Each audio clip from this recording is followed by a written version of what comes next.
Consul poderá, quando quiser, falar, não, esse convênio eu quero examinar, eu quero apreciar, quero deliberar sobre esse convênio.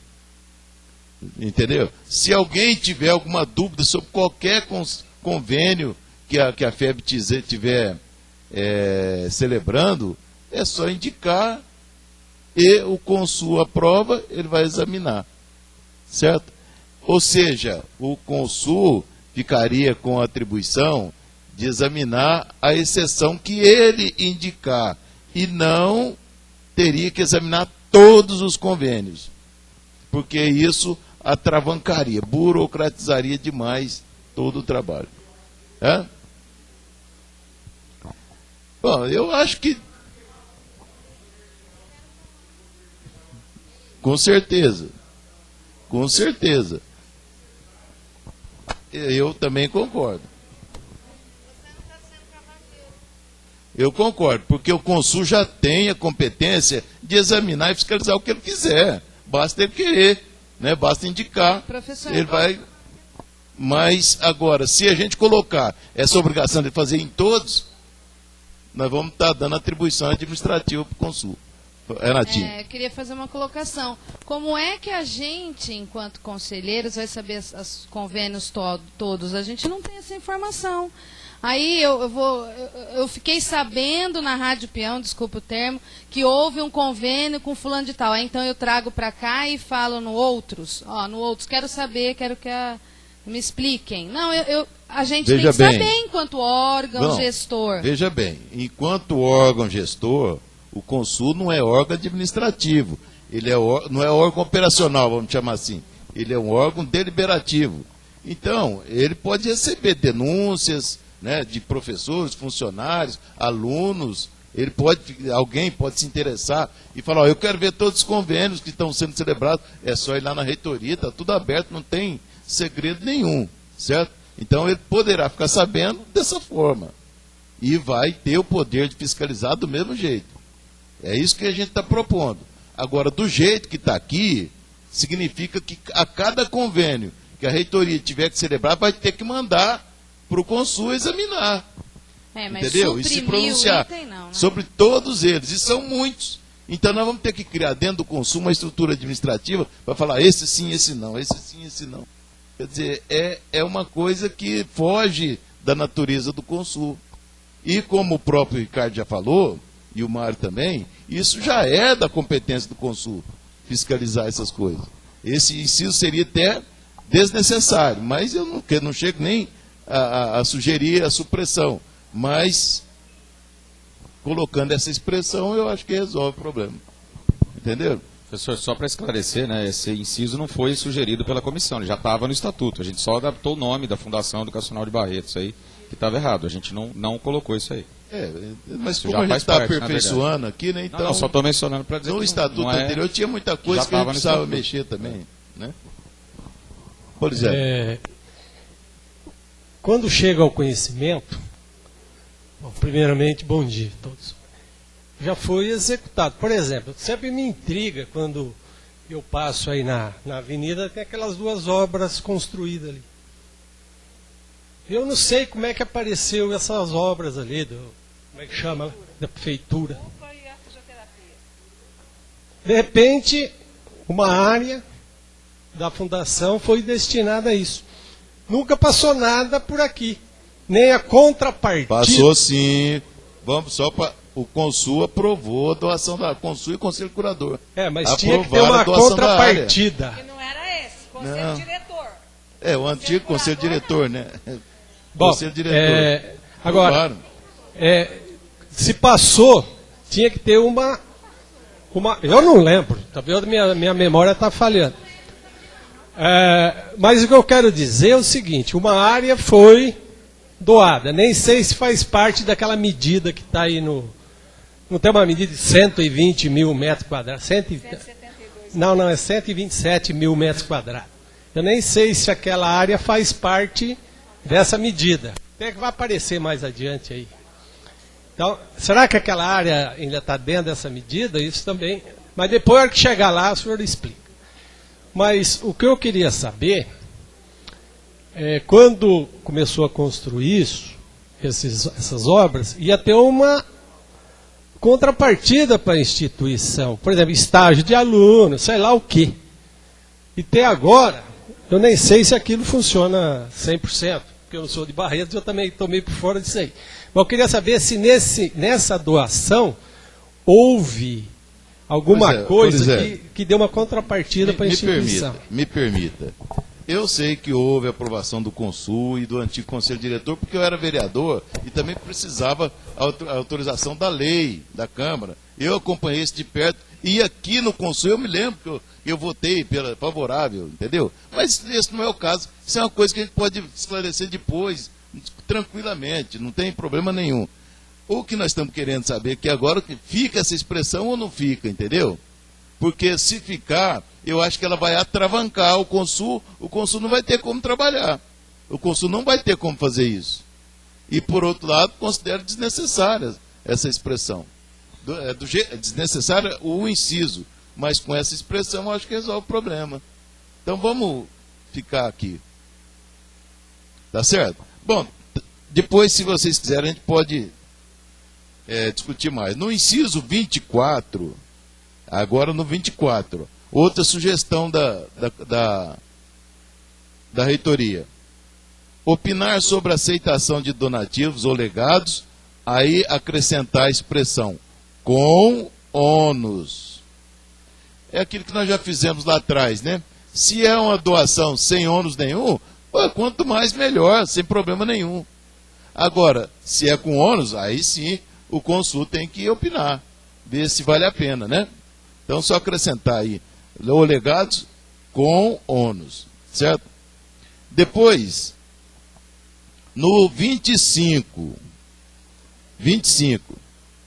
olha, aqui é uma alteração, veja só, homologar toda resolução, portaria, instrução normativa, nomeação e indicação baixadas pela reitoria no prazo máximo de 60 dias, sob pena de nulidade dos efeitos das mesmas.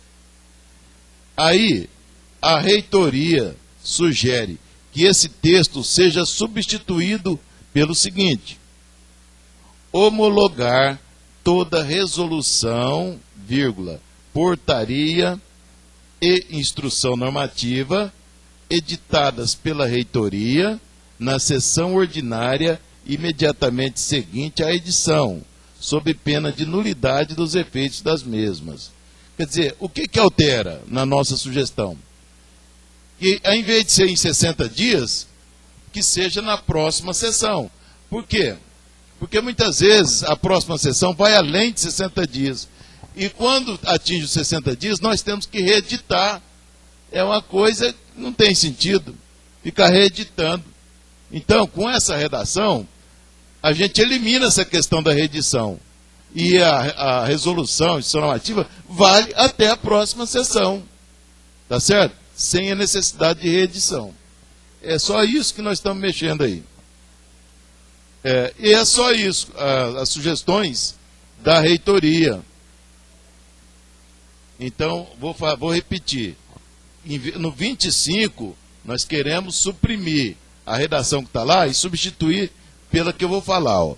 Homologar toda resolução, portaria e instrução normativa editadas pela reitoria na sessão ordinária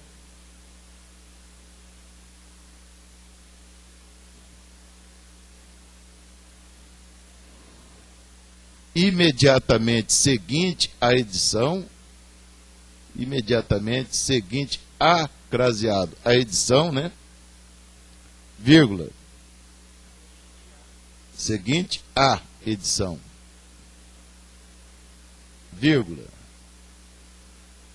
sob pena de nulidade dos efeitos das mesmas. Já está, não sei, né?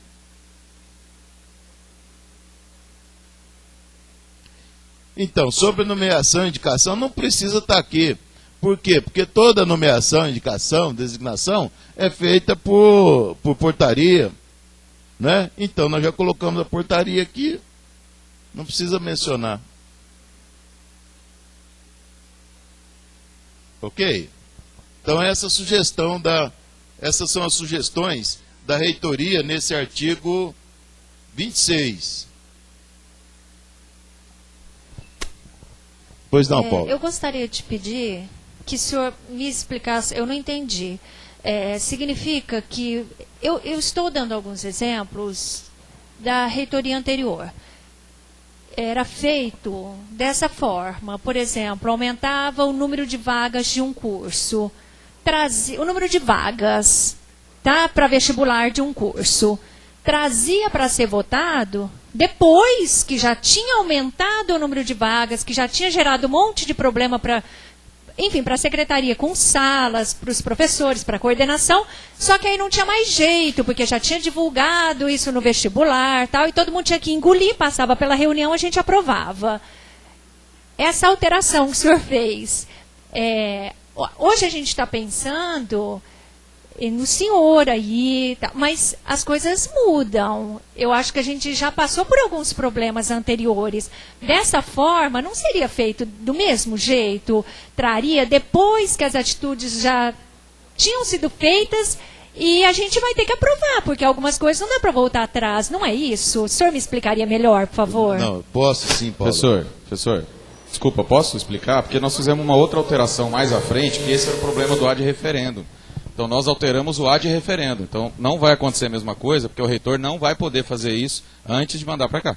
Então, a alteração está na frente, está lá no artigo 31, inciso 8, em que a gente amarra o ad referendo, para ele não fazer isso aí, para não acontecer isso. Então, não pode fazer essa alteração proposta Não, pode, pelo professor não tem, Reginaldo? não tem Pode. interferência, só que não vai acontecer isso que nós estamos falando. A matéria que você questiona, Paula, está lá na frente. Na matéria do ad referendo. Porque isso foi feito com Sobre muita o quê? frequência. Sim, é pensando Well, nisso. Você está entendendo? Mas Foi pensando eu nisso entendi que a nós sua fizemos. colocação. Deixa eu ampliar o debate aí, né? Nós vamos depois lá nesse artigo também discutir, certo? Nós estamos aqui para isso, né? Então deixa eu explicar essa questão aqui. Essa discussão que você coloca, Paula, ela acontece no nível federal. No nível federal, existem as famigeradas, eu chamo famigeradas porque sou contra, as medidas provisórias. O presidente da República, ele pode editar uma medida provisória com força de lei, ou seja, a mesma coisa que ele estivesse editando uma lei, né? E essa medida provisória surte efeito jurídico, até que o Congresso delibere sobre ela, que poderá, o Congresso Nacional poderá aprovar ou não, ou seja, poderá homologar ou não. Então isso existe lá no governo federal. E qual que é a razão que é alegada lá? E em muitas coisas eu concordo, em outras não. É que tem coisas que são urgentes e que você não pode esperar que o Congresso Nacional venha deliberar sobre aquilo, porque a aprovação de um projeto de lei demora, e às vezes demora anos.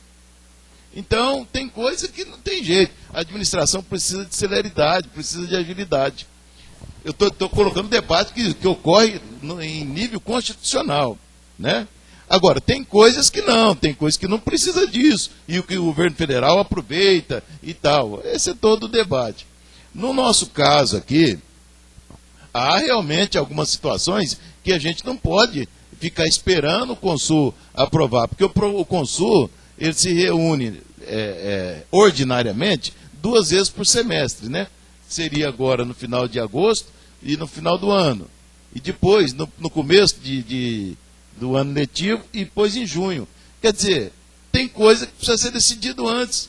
Se não houver essa possibilidade, a FEB não tem como administrar. Agora, concordo com você que muitas coisas, principalmente isso aí, devem ser discutido antes, né? Deve ser discutido antes pelos colegiados representativos até chegar nessa resolução. Professor, O que puder ser antecipado, tem que ser antecipado. Mas nós não podemos, a conclusão é essa, nós não podemos fechar por completo essa possibilidade, senão a gente para a FEB. Entendo, mas... Queria passar para a Cis, que ela queria falar também.